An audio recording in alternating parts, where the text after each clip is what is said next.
Ce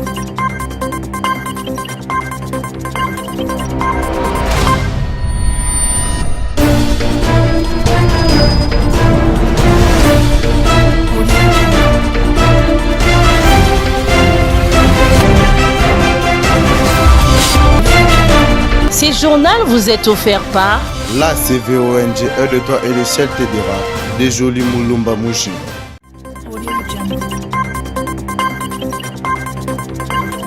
Le président Félix Tshisekedi s'est exprimé hier mercredi devant la tribune de l'ONU en marge de la 78e session de l'Assemblée générale des Nations unies à New York sur les sanctions prises contre le Rwanda. Il a salué le fait que les États-Unis d'Amérique soient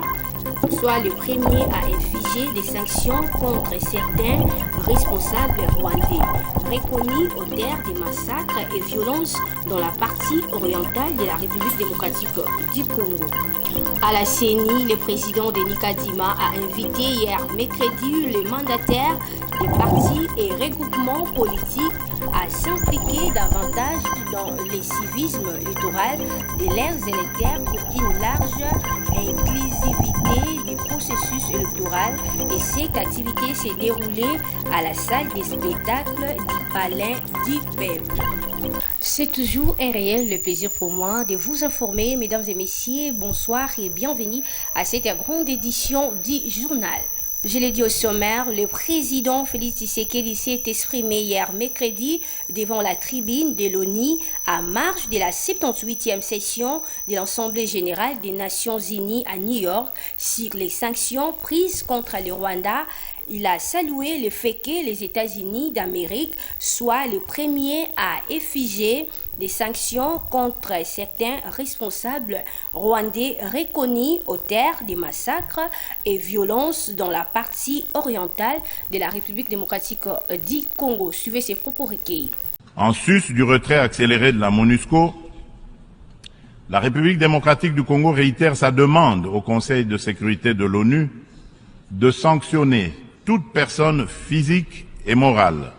reconnue comme auteur, co-auteur et complice, matériel et intellectuel des crimes de guerre et contre l'humanité, ainsi que des violations graves des droits de l'homme, du droit international et de la Charte des Nations Unies sur le territoire congolais. Il est injuste et inadmissible que des personnes citées comme responsables des crimes graves susmentionnés dans les différents rapports des experts de l'ONU elle-même